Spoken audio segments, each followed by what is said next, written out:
Good morning once again, everyone. We are very grateful for your participation in this morning's seminar series. Although we are still waiting for more people, but we are going to begin right now. So I want to introduce our speaker to us. We have Nana Kofi Opoku, who is a principal meteorologist at the Agrometeorological unit of Ghana Meteorological Agency. He is an experienced agrometeorologist, and today he's going to discuss with us a topic on enhancing climate information, on early warning, and then decision making, the role of seasonal forecast. Nana Kofi is a key person when it comes to seasonal forecast, in Ghana Meteorological Agency. So his topic is going to give more information and understanding on what seasonal forecast is meant and how to explain some of these terminologies, as users always find difficulties at times in explaining certain things that we come up with.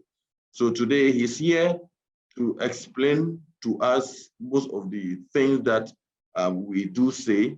And then if you have any questions, you ask for more clarification. So without much ado, I open the floor for Nana Kofi to begin his presentation. Thank you. Okay. So to begin with, I want to make these initial comments. Then from there, I'll slot in the presentation and would move on. It is an undeniable fact that we are experiencing global warming. Again, the climate is also changing. Or also to put it, it is becoming more variable. And these incidences have led to shifts in weather patterns that we have been experiencing. In the last 5 years or so, it is becoming evidently clear that in Ghana, for instance, most of our major seasons are underperforming, and the minor seasons, rather the September, October, November season, is rather performing much better than the major seasons. And all these things are becoming a worry for us. On the 23rd day of March 2022, the World Meteorological Organization led all national meteorological and hydrological services to celebrate what is known as the World Meteor Day. Now, on that occasion, the United Nations Secretary General had a cause to make these remarks in his message that he released to us. The theme for that occasion is early warning and early action. Now, I want to quote what the UN Secretary General said. Today, 1/3 of the world's people, mainly in the least developed countries and small inland developing states, are still not covered by early warning systems. Unquote. Then quoting again, in Africa, it is even worse. 60% of people lack coverage of these important informations. This is unacceptable, particularly with climate impacts sure to get even worse. End of quote. It clearly projects what is ahead of us.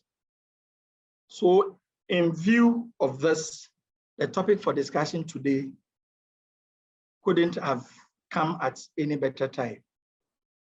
And what is the topic? We are looking at enhancing climate information for decision-making and early warning.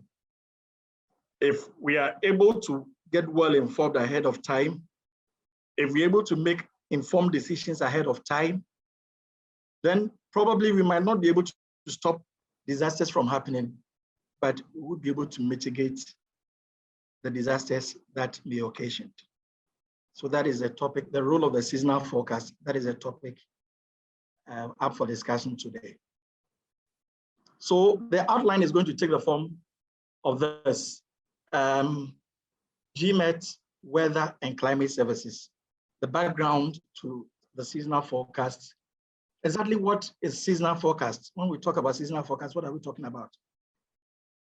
What are the characteristics that we are supposed to look at when we're talking about the seasonal forecast?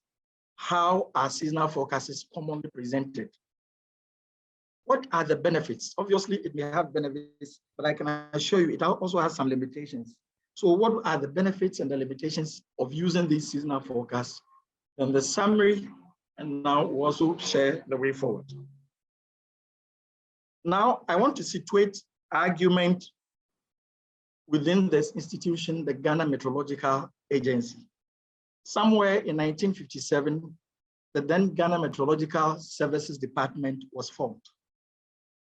And the Ghana Meteorological Agency, amongst others, had the role to observe, to record, to archive, to analyze data. And it then served mainly within the civil service. However, in the year 2004, the Ghana Meteorological Services Department was changed to the Ghana Meteorological Agency by establishment of an Act of Parliament, Act 682. From that time, beyond what we were doing traditionally, we were given broader mandates to also veer into the mandate that the World Meteorological Organization has given to most Met services, to now begin to move into new terrains in order to support climate information for our stakeholders. The vision of the Ghana Meteorological Agency is to become the best meteorological service provider in the sub-region. If not the very best, then you should read among the best when meteorological service providers are being mentioned in the sub-region. And our mission is also to provide efficient weather and climate services for socioeconomic development in the country. And also to continuously be improving on what we have been doing so that we will be able to produce better services for our stakeholders. Now, amongst the other things that the Ghana Meteorological Service has been doing, these are the key standout products or areas that we specialize. We specialize, or we give forecasts in the public weather. In the aeronautical, we give aeronautical forecasts. We develop and issue marine forecasts. We have introduced, or we are now running warnings and impact-based forecasts. We also run seasonal forecasts. We also, because we observe and we archive data, we also deal with data, and we also even give out data for purposes of research and collaborations. We conduct research in the institutions, especially research tailored towards operations, the findings and things we find as we generate the products we are supposed to generate. We try to research into them to understand what really is happening. Then again, one key thing is that we are in charge, or we are supposed to monitor the setting up of instruments over the entire country to make sure that all data that are collected are under WMO accepted standards. Now, what is seasonal forecast? Before I talk about the seasonal forecast itself, I just want to give a brief background introduction to this topic, or this phenomenon, the seasonal forecast. Somewhere in the 1980s, India in particular had a very devastating drought, which brought a lot of hazards to the people of India. So the then Director General of the Indian Meteorological Agency, the now famous Walker, proposed that they find ways and means to be able to understand the patterns of the seasons and to be able to prepare well ahead of time so that the people will not suffer what they suffered during that period. So he introduced what is known as, now popularly known as the analog method, where they looked at previous years, what had happened, and they looked at the current year, the behavior of the sea surface temperature then, and the behavior of the sea surface temperature as at the time they wanted to give the forecast, to understand what had happened in the past and to see whether they could use that one to foretell what will happen in the future. They practiced this over time, for some time. It worked in certain instances, but not in all instances.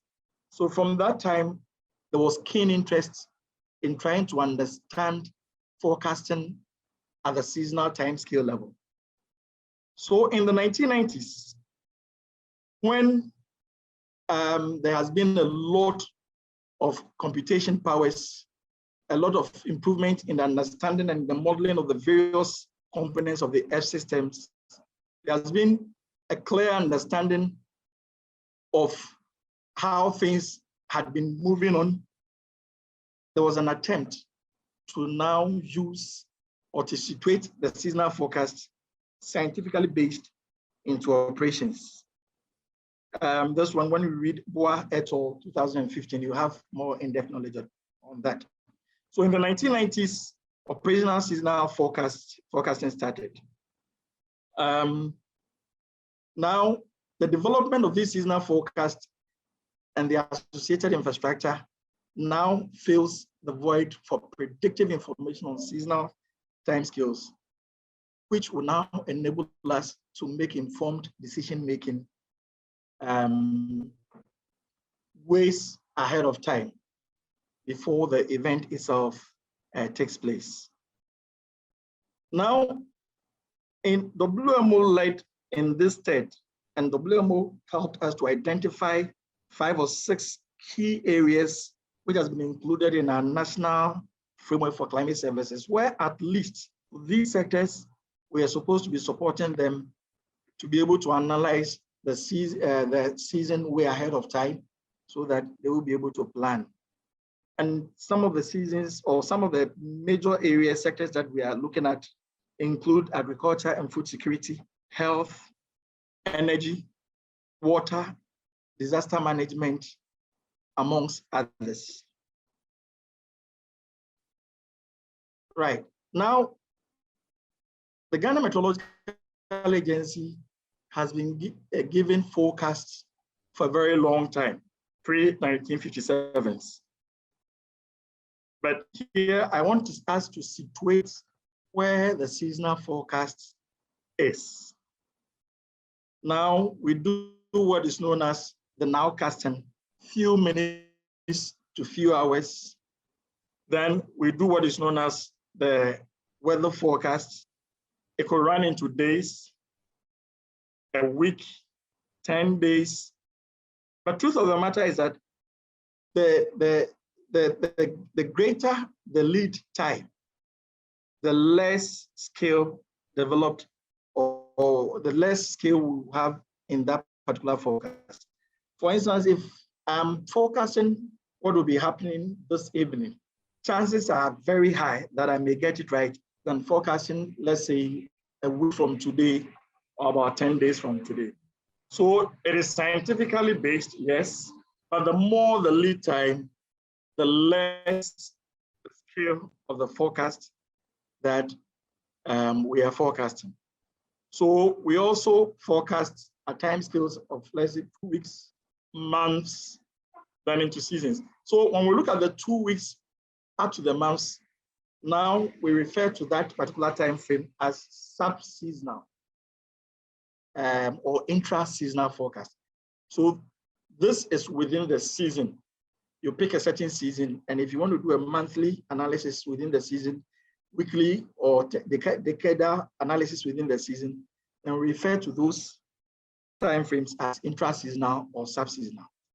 Now, seasonal, when we talk about seasonal forecast, then we are looking at anything between months, say about a month, about 2 months, running through to 7 months. In some operational centers, they run even up to 1 year. That is what they define as seasonal forecast. But for purposes of operations, most of the operational centers have adopted the 90-day cycle to mean the operational seasonal forecasting. So you find out that when you pick most seasonal forecast products, it comes in the form of, let's say, March, April, May. We are looking within that 90 days. We can look at April, May, June. We are looking within that 90 days. So we serialize it 90 days, and we roll it. So that if I do March, April, May, then I will update it with April, May, June. I will update it with May, June, July, on and on and on and on, to help us understand what will be going on in any of the seasons that we have so far identified. Now, this slide also shows us, you see, whilst most of the activities we do from the hours through the, from the minutes, sorry, through the hours, through the days, even to weeks, just about a week to the maximum about 2 weeks, it's mostly within the phase of the weather. So I can give a prediction or a forecast that tomorrow, most likely it is going to rain in the evening. I'm being very specific. I'm mentioning the date, the time, that this is what is going to happen. However, as we veer from this daily weather forecast up to the maximum about 2 weeks, currently I think Ghana will do up to about 7 days, maximum 10 days. That's what we do.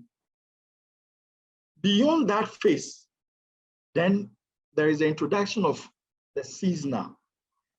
And now the seasonal is more premised on climatic conditions. So that, for instance, if I want to talk about what will be happening next week, then I will not say that next week, Monday, Tuesday, it is going to rain, but I will tell you that next week, we are going to have a wetter condition as compared to its climatology.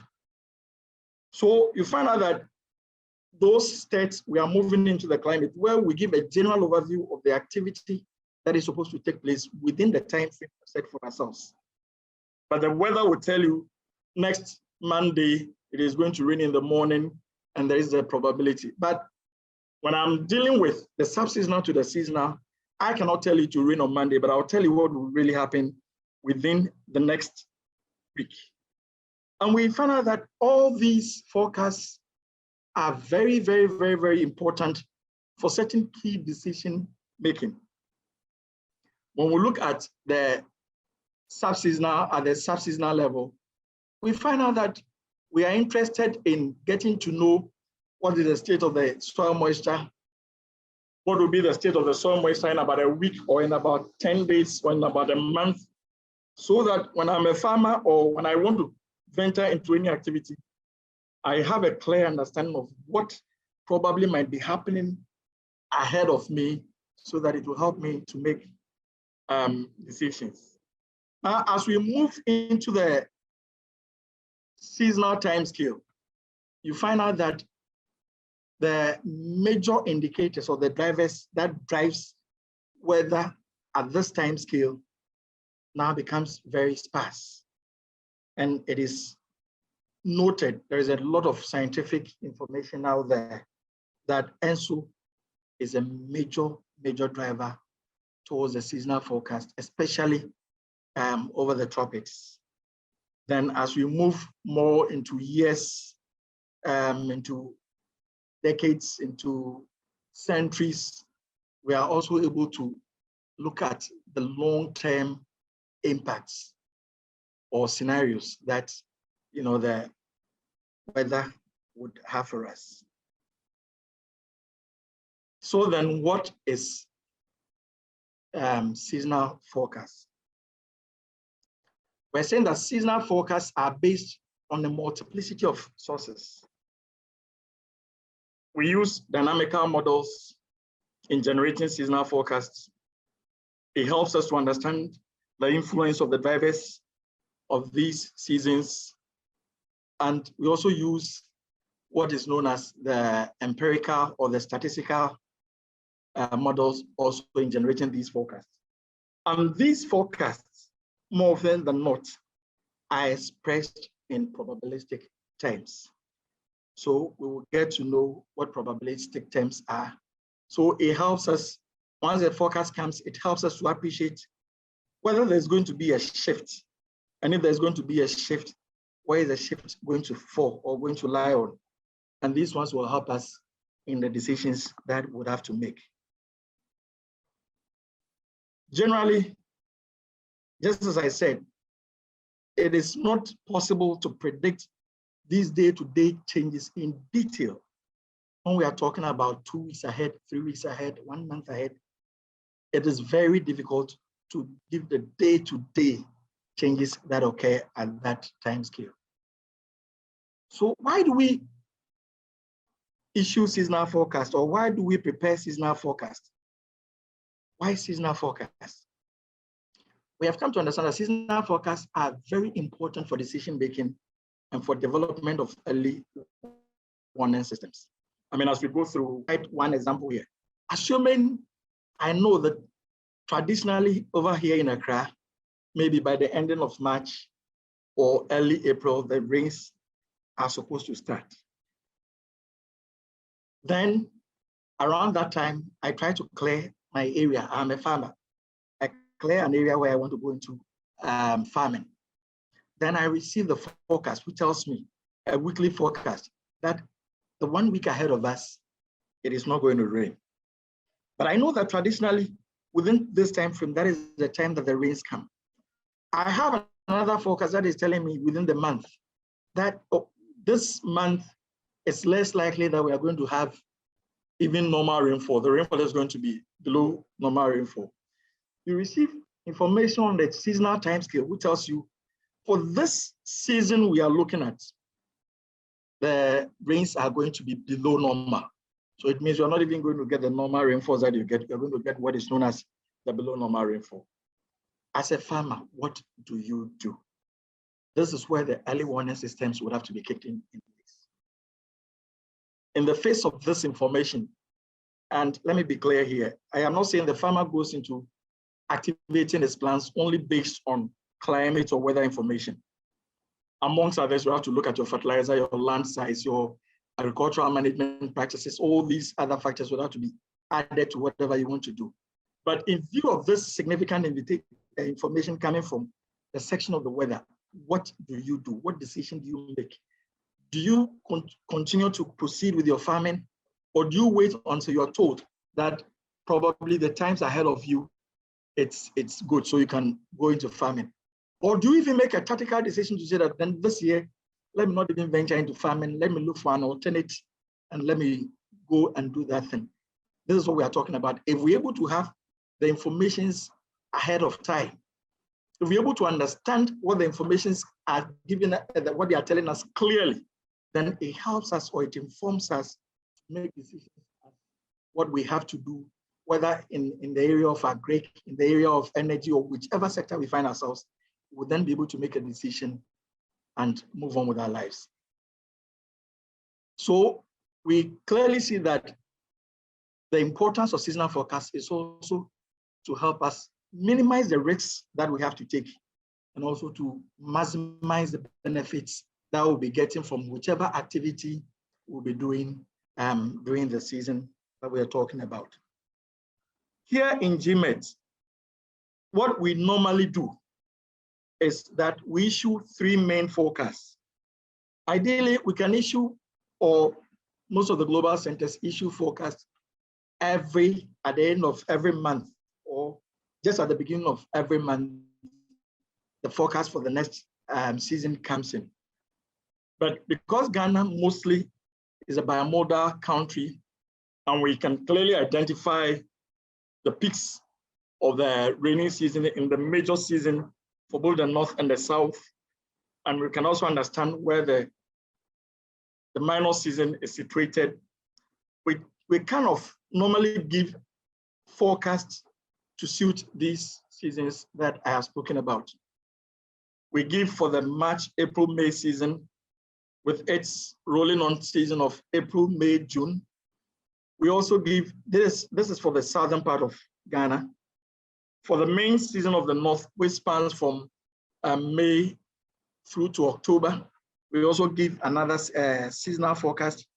Then we also forecast for the September, October, November season for the south, when the monsoon is retreating and we have the second spell of our rainfall season. We also issue a seasonal forecast there.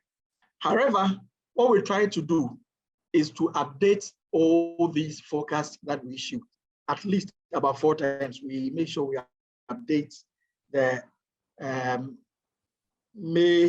March, April, May, let me call it MAM, April, May, June, I'll call it AMJ. So we try to, for instance, we update the MAM with the AMJ, we update the AMJ also with the MJJ, so that we see whether there are changes that are occurring within the season.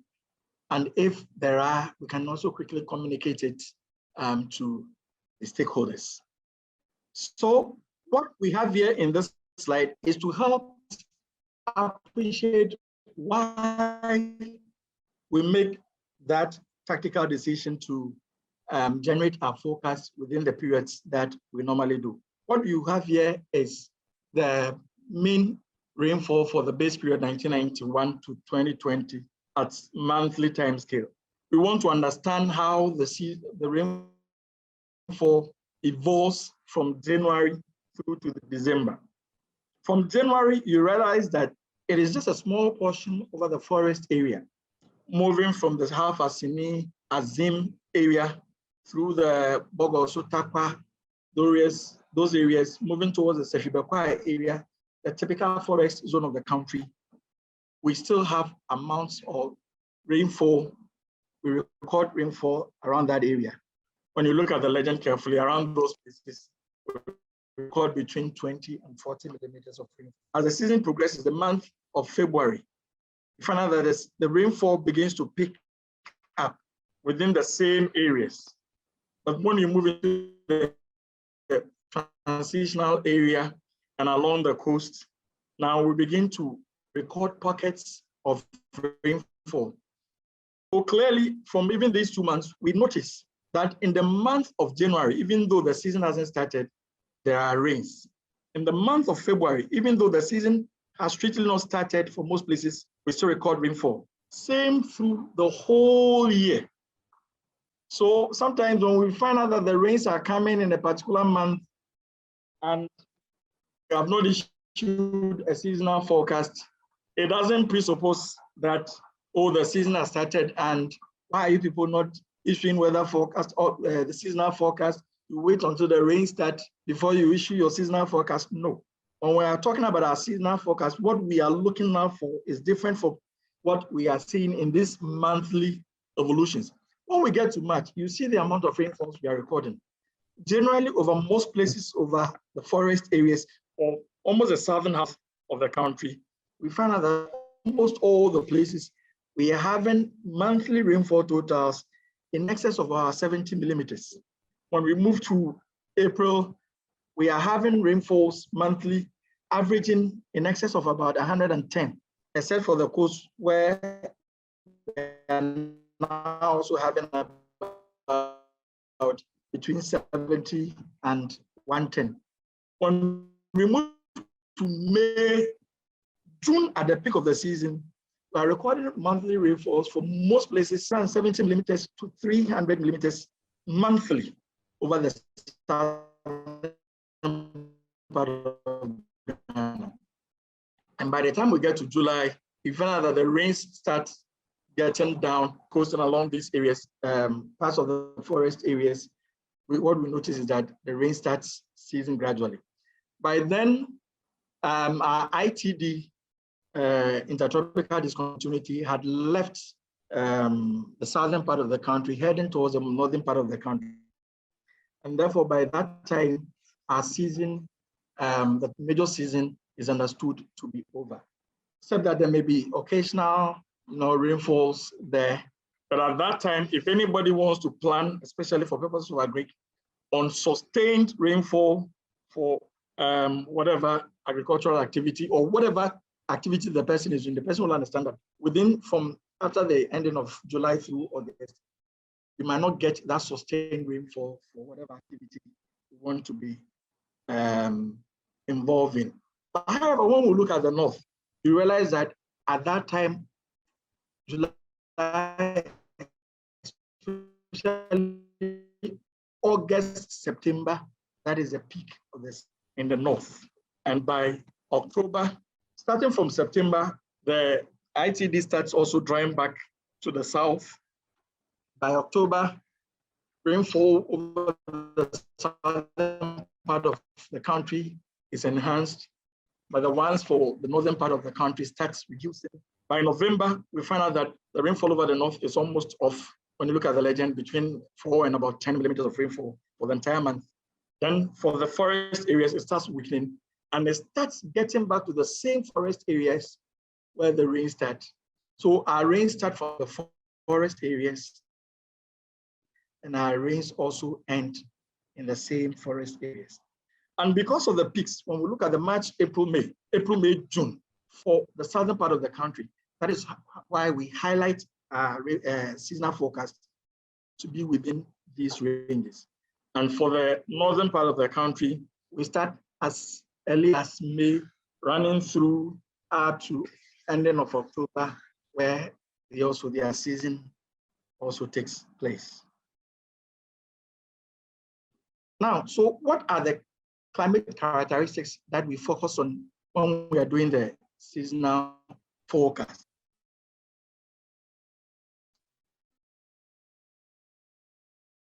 We have grouped them into 3 key areas: into the climates, into the agriculture, then into the characteristics. One of the key things we are interested in at this level is to understand the quantum of rainfall that we will get between the seasons we are talking about. We want to understand March, April, May, what will happen within that season.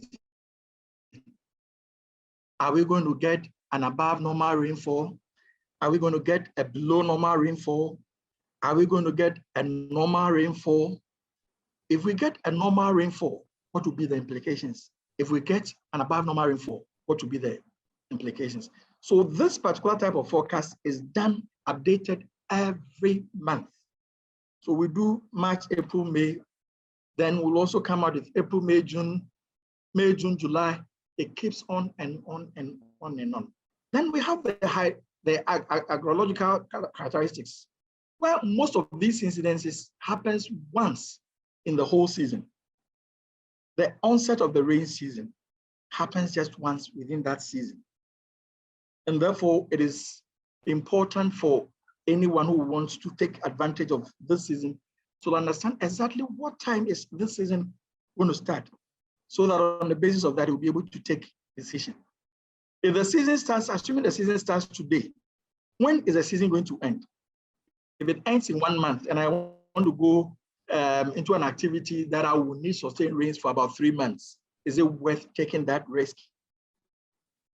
If it is going to end in 4 months, 5 months time when the rain starts, do double what I wanted to do within that season. So by understanding when the season starts, when the season ends, gives you information to plan whatever activity you want to participate or do within this particular time frame that you have. Then we also give forecasts also on dry spells. Now, for purposes of operations, we have divided the dry spells into 2 main components. And I think this particular seasonal forecast was designed at the regional climate forums with a tilt towards agric. So agric was probably the reference point that was used in this seasonal forecast. So you find out that for the dry spells, we've divided them into the first 50 days of the season, then the remainder of the season. If I know that the season is starting first week in April, if I know that the season is ending in the last week of July, then from April, the next 50 days, I want to understand the longest days I can go without rain so that I can plan with it. if it rains today within the first phase of the season, and it does not rain in the next 2 weeks before I have another rain, can it support whatever activity I want to engage in? Or if it rains today, the next 3 days it rains, the next 5 days it rains, the next day it rains.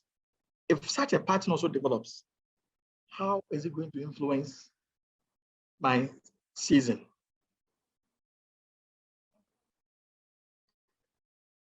How do I prepare for the season ahead? So the dry spells are very important so that you understand the longest days of dryness that you are going to encounter so that you'll be able to plan towards it.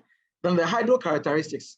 The hydrological services also forecast for the coastal basins and also for stream flows. This helps in the management of dams, those who are managing dams for energy, those who are managing it for irrigation purposes, and those who are managing, the wager dams, the dams for water resource and all those things, for them to understand exactly what will be the flows that will enter into the streams or the water bodies and how it will help them manage these activities. Now, in the presentation so far, you hear me using the words above normal, below normal, normal, and these are sometimes terminologies that tend to confuse people. So what are above normal? What are below normal? Now, when we are running these forecasts using in-situ stations, these are the things that we do. Most of these forecasts, just as I've already alluded to, comes in the form of terciles, where we have 3 categories: above normal, normal, below normal. And therefore, what we seek to do is to understand the threshold for the normal, the threshold for the above normal, and that also for the below normal. So a typical forecast from Ghana Meteorological Agency, amongst others, will come in this particular format, where the first one, we have where we find out that there is a small portion which represents the below normal, and you have been given 20, 35, 45. Exactly what does that mean? Then in the rest of the stretch of the country or the southern part of the country, we have what is known as 15, 50, 35. When we look at all these forecasts, exactly what is it depicting? What is it telling us? And when you look on the right side downwards, you find A, B, and D, and those are above normal. The above normal is for the first category. Is for the last one. So I want to pick the March, April, May forecast for example, and to try to delve a bit deep into it. Now, this is what the forecast says for the month of, or for the season of March, April, May. The forecast is saying there is a 15% chance that we are going to have excess precipitation over this area. We have a 15% chance. Then we have a 50% chance that we are going to have precipitation going to be mostly normal over the area we are forecasting. Then there is also, the down one also has a chance of 35% that we are going to have a deficit rainfall for the selected area. This clearly tells you that forecasting at seasonal timescale is not a certainty. When we say it is going to be normal, mostly normal over the middle part of the country, we are looking at the odds. What is the probability that this event is going to happen? Normally, naturally, for every event to occur, when we look at the three key areas, the above normal, normal, below normal domain, the natural probability for any of these events to occur is 33, 33, 33. Every one of them have an equal chance of occurring. So where the odds tilts or favors, you find out that Now the forecast is helping you or giving you extra information to say that this area looks likely that this event is what will happen within this area. Now, here I used Kumasi as an example for Ghana. When you look at the data for Kumasi for the March, April, May season, now the interval where we have the normal is when we have rainfall between 300 and about 70 millimeters and 481 or 82 millimeters. So anytime within the season, there is a rainfall between 377 and 482, we are saying we are having a normal rainfall. Anytime we have rainfall exceeding the 482, then we are saying we have an above normal rainfall. When we have rainfall below 377, then we are saying we have below normal rainfall. This is a time series for Kumasi. We find that the mean rainfall for Kumasi is about 418 millimeters.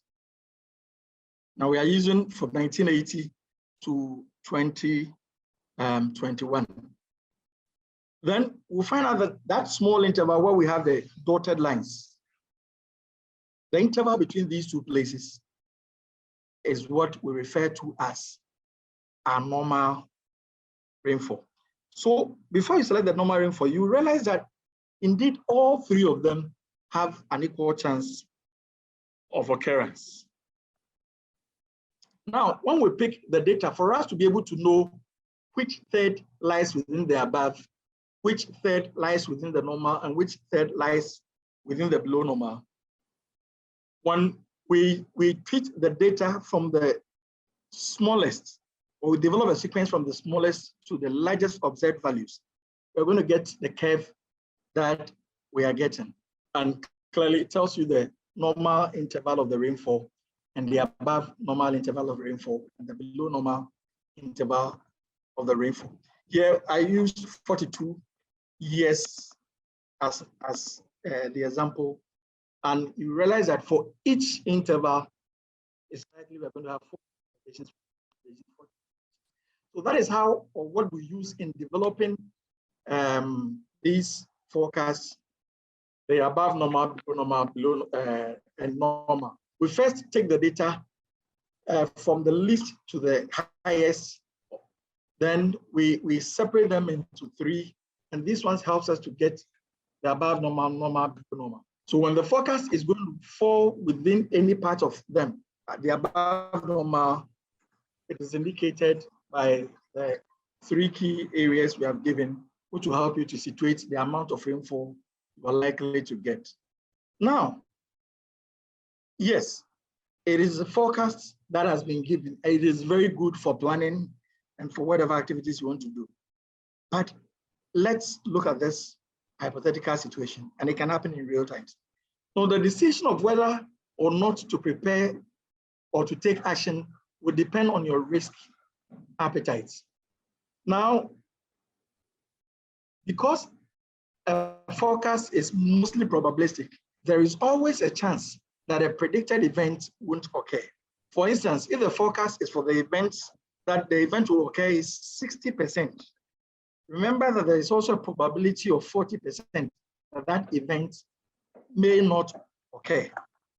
So if you are a risk-tolerant person, and if you are not afraid of risk, somebody will say 60% is good enough for me to make an informed decision and to go ahead and do whatever activity I want to do.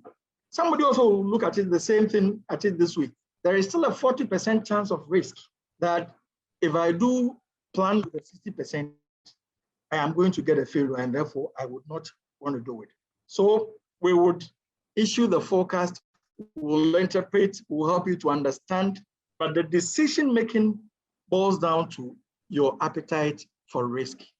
If you think that the 60% is good enough for you to predicate your decision on it, then you can go ahead and make that decision for yourself. So inherent in all seasonal forecasts are limitations, and there are also advantages. Seasonal forecast gives us more time, to prepare.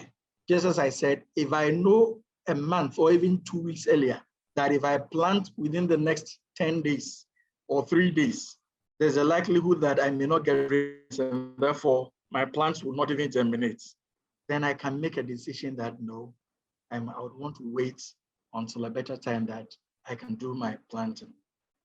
Now, seasonal forecast normally tells us which of these 3 categories is likely to occur than the others. However, probabilities for less likely events should not be ignored, as they can still occur. So if you have 15% that the probability of an event can occur, don't totally ignore it. As part of your planning, just have it at the back of your mind. But there is also that small chance that says that the season could also reverse to the other side.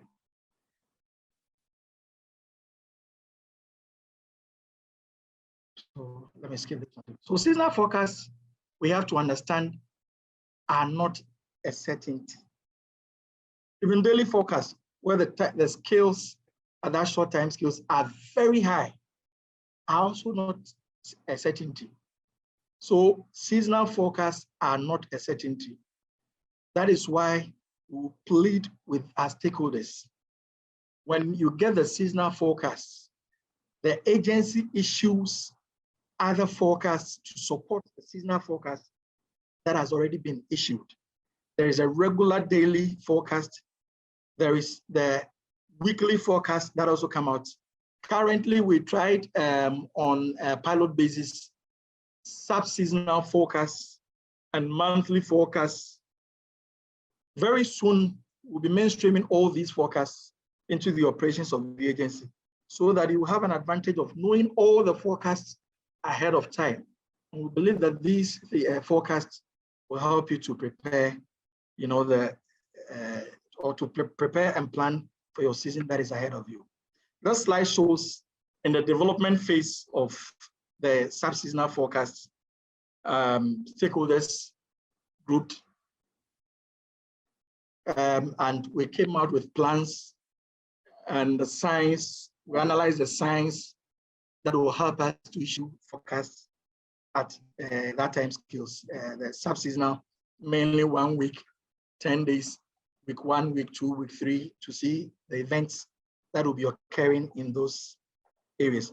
And this particular initiative was very good because it also brought together the concept of the co-production, where here the operations people within the Met services were there. The users were there, represented by 2 people. Then people also within the research, both our local research partners and our foreign research partners were there. And it helped us to develop the products so that at the end of the day, it will not be from GMA, the forecast, who is imposing a forecast on a group of people, but it will be a forecast that is generating from the user who is telling us that this is the kind of forecast that we need going forward. And among the products that we're able to come out with, this is one of them, where, for instance, we have week 1, week 2, week 3. We are looking at the probability of getting rainfall exceeding 20 millimeters over the week. When you look at the first slide, realize that we have very limited probability, between 33 and 50%, that will be having above 20 millimeters over parts of the southern part of the country. For the northern part of the country, especially the upper east, upper west, it is almost less than or between 10%, 1 in 10%. So these forecasts will help us. When we look at week 3, for instance, we see that over the southern part of the country, especially the forest areas, the southwestern part of the country, there is about 75 to 90% chance that we'll be having 20 millimeters of rainfall and above.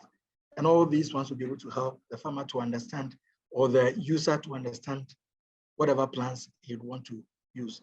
And this product is mainly the ECMWF product. This one is also the same thing, probability of exceeding 10 millimeters, probability of exceeding 20 millimeters, and probability of exceeding 50 millimeters, also over the entire part of the country. But this particular product is a GFS program coming from CPC from NOAA in the US. Kofi.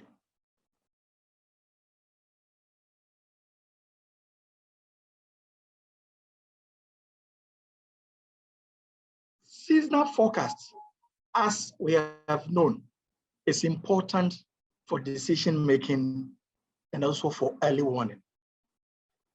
Now we are using a lot of new technologies, and these new technologies are helping us to improve upon observed data. And we are also gradually also moving into the era where we use other methods to look at having a special set of data to be able to help us to give forecasts at every grid point. And by so doing, it will help us to downscale these seasonal forecasts for the areas that we give the forecast to. Seasonal forecasts should also be used closely with other forecasts that we generate from the agency. And this one will help to improve on whatever activity that we are tendering to. I mean, also to enhance what GMET has been given already, I made mention of that. We'll be introducing in the not too distant future the sub-seasonal forecast. Which one is also known as a S2S, or the intra-seasonal forecast. So that right from now, casting, you will get your daily forecast, you get your mid-weekly forecast, your weekly forecast, 10-day forecast, on and on, monthly to seasonal. And very soon we'll be coming out also with the state of the climate bulletins, so that once you pick a year, you'll understand exactly what happened throughout the year in terms of climate and the weather informations. Then what we are also striving to do is to continuously improve the science for the seasonal forecast and also to improve on the product delivery. So we will be very, very, very excited and happy if we get feedback from our stakeholders. The ones that we cannot quickly, if you send a product that this is a product that we need, if we cannot generate it for you, we'll quickly get back and liaise with our science partners, the Research Institute in Ghana. Currently, we work with the Kwame Nkrumah University University of Technology and Science. We work with Leeds University, and we also work with Reading University, both in the UK. We'll be glad if you give us a continuous feedback so that we together build a lot of resilience in order to mitigate whatever the impact of climate change will be for us. Just as the the Secretary General of the United Nations said, climate change is going to cause a lot of challenges for us in the unforeseen future. And there is no better way than to collaborate with each other to generate information that will be able to help stakeholders to plan so that we'll be able to cut down on the risk involved in the seasonal forecast. At this moment, I want to acknowledge these people, C. Crawford, then the African Swift group, and then the World Meteorological Organization. I used their guidance documents as part of the preparatory documents for this delivery. I want to thank you all for your attention. I'll pause. If there are any questions, I'll wait for them. Over to you, Sammy.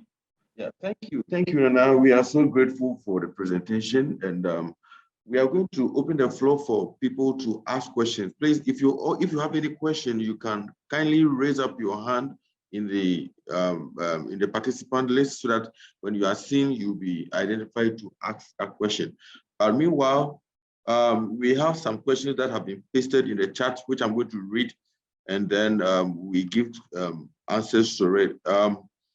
The first question was from Michael Paddy. He said, on 28th of March, 2022, the Daily Graphic published the World Meteorological Day, and a statement read, forecast of what the weather would be are no longer enough. This clearly shows that forecast accuracies are affected by climate change. And I think that forecasting procedures have to change or be improved in order to suit the current climate. I think it's not a question, it's actually a comment. Let me look at the second question. The contribution said, I think if the old-fashioned forecasting procedures, what the new forecasters have come to meet, are revised by considering atmospheric chemistry instead of the previously known dynamics, where wind behaviors are used, then the accuracy of all forecasts will be close to reality. I think there's also not a question, it's also more of like a comment. There's also another section. It said observation 1. Climate has changed and the climatology is not working well. Recently, in the daily graphic, there are reports of storms devastating the northern sector of the country. And then another observation is, I think it is time for GMET to develop a new threshold for the terciles across all the sectors of the country in order to improve the forecast, be it nowcast, sub to S2S or seasonal, if only we believe there is climate change. So these are observations and then comments from Michael Paddy. So we will open the floor. If anybody has a question, the person can just raise their hand so that you can be identified. It's very important for us to ask questions because we need to also hear from we the users so that if we get any clarity, I mean, we need, yeah, there's a hand raised here. I think, Paulus, please, you can ask a question. Go ahead, unmute yourself and then ask a question. Yeah, please, can you hear me now? Yes. Yeah, Mr. Paul Stevens, the okay. office. All right. Yes, please. Please, if you look on the onset dates for North, we have 2nd week of April to 4th week of April. And so far, we had about 4 rains, namely on the 5th, on the 13th, on the 17th, 25th. And if you look averagely, it's more than 30 millimeters. So can we say that the onset is on March? So is it normally before you do issue the forecast, there are 2 things that you have to understand. The first one you have to understand is what normally happens within that particular area. Remember when I started with the evolution of the rainfall for Ghana, I said the rains you may get at any point in time. Even in January, you can even get 2 rainfalls. So 4 rainfalls for the north or Tamale is nothing strange. But from what we know or from what we have analyzed, ahead of these rains, there are going to be longer days of dry spell, more than 10 days where we are not going to get rainfall. And therefore, by the definition of onset, even though we've had earlier rains, because we anticipate that we are going to encounter a longer dry spell within the first 30 days of the onset or the start, the first rain that we have, which is supposed to be above 20 millimeters, just 1 rain or 2 or 3 at a go, it will not meet this criteria. And therefore, Paul, yes, you might have had rains there, but I can assure you that in between the months of April, then early part of May, there may be challenges. And therefore, I would advise that you should not use that as a basis for the beginning of the season for your area. All right. So, Mr. Paulus, I hope you're okay now. Yes, please. Oh, thank you very much. All right, thank you. Our dear participants, if you have any questions, you can either type in the message box or either you raise up your hand so that you'll be identified. Yeah, For information, we are going to get the recorded version and also send to your email so that you can easily access it in the future. Yes, so those of us who are over here, I think you should remember and then register. You know, when we normally send the link, we want to also know the number of people who are participating so that we would really follow up to them. You know, there have been a number of times that people do obstruct our presentations, and that is why we need to really track the number of people who are coming on so that we will not allow certain people to come in to just obstruct us. So that is the reason why we always want you to register on the Google form so that we can know those who are yearning to come in.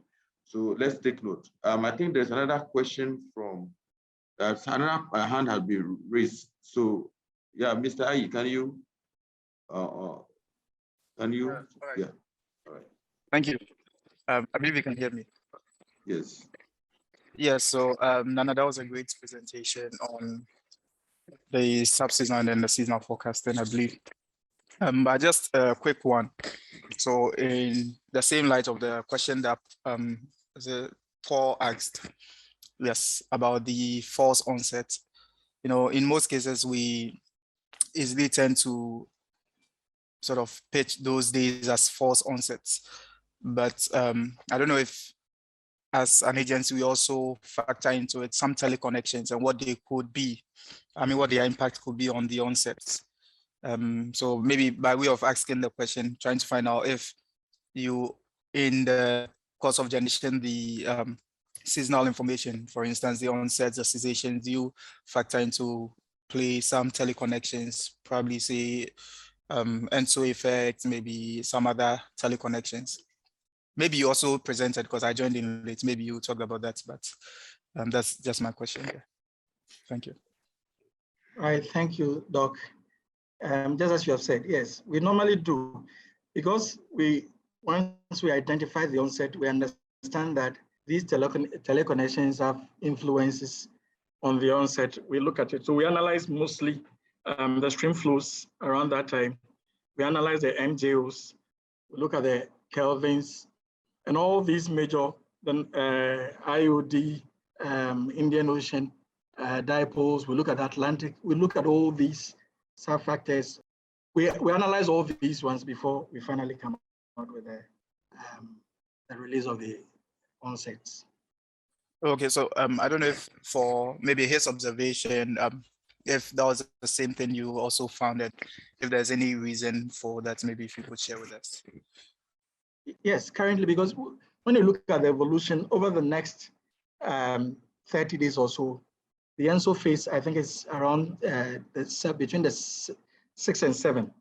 That is where the forecast, the next 30 days is supposed to be. When you look at the behaviors of the sea surface temperature, especially along the coasts or the Gulf of Guinea, you realize that conditions are not too good in the foreseeable weeks, week 1, week 2, as we head into April. Conditions are also not good for precipitation to be coming around this area. We have also looked at the ENSO, which is a big week. You know, because part of this slides, we didn't treat the methods and things we used. We didn't do that one. But we go as far as even including the analog years to understand exactly how the season is, the evolution of the season will be like. And on the basis of that, we conclude on when the season will be starting and when the season will not be starting. Okay. Can I just ask a final one? Yes. You permit me. All right. So, and then also I was trying to find out the stakeholders that come to mind when you are issuing the S2S. Is it purely people on land, or people also go onto the sea? Because, for instance, the fishing community would want to be clear, not particularly on just onset and cessation, but in terms of which particular seasons they should be able to go onto the ocean and be assured of maybe bumper harvest, even though that can also be a bit sporadic. But at least from seasonal information, we know that Maybe you might correct me if I'm also wrong. And we know that in August we have, in tandem with the little dry season, we have some peak times for the fishing industry. And I don't know if maybe what you do as the S2S unit also addresses their concern. Right. Thank you very much, Jeff. I think it's one thing we have to we'll take into consideration. We currently don't do that, but I think it's useful information. We'll have to look at that. Because yes, just as you said, during that time, the coolest part of the month, that's where there's upswelling, and most of these fishes breed around that time, and therefore there's a lot of fish. They come out to the top of the ocean because of the cooler conditions. I think we would have to take into consideration those ones and include it in our sub-seasonal forecast. Thanks a lot. All right, sure. All right, thank you. All right, thank you so much. There is a comment also in the box from Jacob Ajekum. He said, great presentation, and could you shed more light? Could you share more light on the threshold for determining normal, below normal, and above normal on the statistics used? So, Nana, that's a question. Okay, thank you, Jacob. Just as I use the Kumasi example, we pick from, because we're talking about the seasonal time scale, this is March, April, May.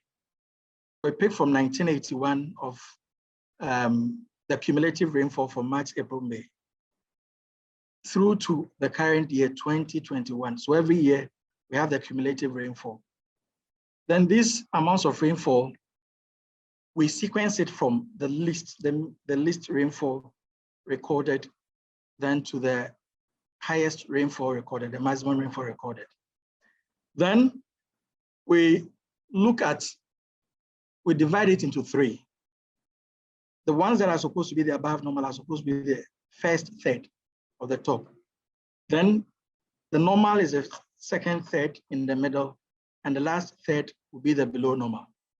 So once we rearrange the data, we pick from the least to the threshold. For instance, Kumasi, we use 42. So you find out that the 14th of the sequenced data will give us the threshold for the minimum. Then the 28th will give us the threshold also for the maximum. So that within that interval of the 14th and the 18th, all the rainfall events that fell within the 14th and the 18th are classified as normal rainfalls. All those ones that fell below the 14 are classified as, not from 14 and below, sorry, are classified as the below normal rainfall. And all those that are above the second third, is it? Yes. That one is what is known as the above normal rainfall. So for climatology, that is what we do. So when the forecast puts whatever event you are forecasting for within any of these categories, if it is going to be within this particular normal category, then it means the rainfall you're going to get is going to be within those limits. The limit that was used here is going to be within the limit 481.5 and say 377.5. But if you are forecasting that your season is going to be above normal, for instance, for Kumasi, then we're expecting to get rainfall above the 481.5 millimeters of rainfall. I don't know if I've answered. Yeah, hello. Yeah, I think it's clear now. He texted on the message that he got it. So thank you. I think Christian has his hands raised. Yeah, please. I think this could be the last person because of time's sake. So Mr. Ayi, would you ask a question? Thank you very much. I believe it to be a last question. Please, can you hear me? Yes, we can hear you. Oh, okay. My first question, I think when my brother was talking, congratulations for your presentation. He's talking about the benefit of seasonal forecast. And he talked about, on his outline, he also mentioned about the limitation. I stand to be correct. I didn't hear about the limitation of the seasonal forecast. Then the second question is about, you are talking about early warning and early action. Don't you think we need to reconsider the time we come up from our seasonal forecast? I believe the time we come up for the seasonal forecast is too late. If we can make it earlier than the time we normally come up from our seasonal forecast, because I realized that Nigeria came out, I think 2 or 3 weeks before we also came out with our seasonal forecast. Can we do something about it, about our seasonal forecast, the time we come out for it? Thank you.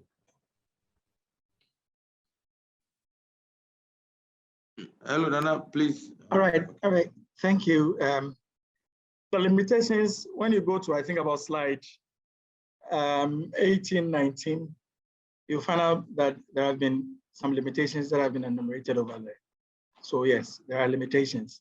Amongst them is, when we talk about seasonal forecast and we say that it's going to be a wet year, it's possible that you can have even 4 events of rainfall, giving you an above normal rainfall. Meanwhile, the distribution will be very poor. So all these are limitations that we understand. Is above normal, is wet, yet 4 or 5 events could make it wet. Meanwhile, for most parts of that particular season, the rains might not be too good. That is why we advise that we use it with the other forecasts that are issued by the agency. For the time for the seasonal forecast, yes, we've been working on it to try to improve the lead time. But we also would have to consider there are limitations. That is why we, towards the end, we said that we'll continuously work on the science. There's limitations because, you know, seasonal forecast is mostly predicated by what happens in the, mostly the atmospheric circulations and the sea surface, especially within the sea surface. And just like what Jeff mentioned, you are looking at your MJOs, your teleconnections, and or you are looking at the various areas of the seas to look whether there are enough signals for you to understand that there is good enough scale in the forecast you're going to issue. Otherwise, I can just look at climatology and come out with anything to satisfy the time demand that we're asking for. But we think the best is normally to wait for the signals to improve so that once we are coming out with the forecast, we are strong in our conviction that, you know, the forecast we are coming out with is based on the scientific findings that we are having before we issue out this particular forecast. And because of this reason, mostly around the month of late February, first week of May, we have what is known as the regional forums. And at that particular point, sorry, all the countries in the sub-region, we meet to build what is known as a consensus forecast. So it's not only what Ghana, we have started and we have done, but from all the sub-region, everybody will come and will present, and this forecast will be critiqued, will look at the methodologies, everything. And at the end of the day, all of us will reach a consensus. And based on that, when you come back and you are even downscaling that forecast, the confidence level in that forecast, I think it's good for whoever will be using that forecast. We can come out earlier than you are saying, but we think it is always better to get it very right before coming out so that we'll synchronize it with what will be happening here and with all our neighbors around us. Thank you, Nana. We are so grateful for the time that you have spent with us and then the participants. I believe maybe some few other questions might come, but because of time, so we could maybe send it privately to Nana to answer. If any other thing, maybe you can also send it through the email that you receive as a participant, then it can be addressed as well. So because of time's sake, we would want to bring our meeting to an end.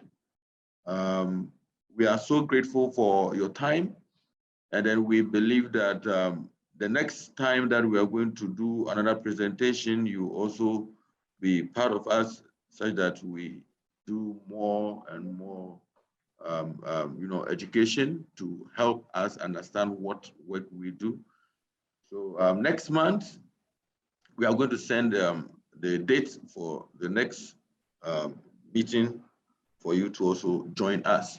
So without much ado, unless maybe my other colleagues wouldn't have anything to say, we would bring our, yeah, I think we need to take a group picture.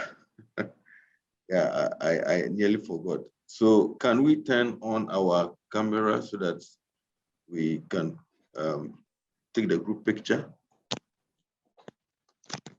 Okay, so the paparazzi, 1, 2, 3. All right, thank you so much for everything. And then until we meet another day, it's bye for now. Bye. Bye. Bye-bye.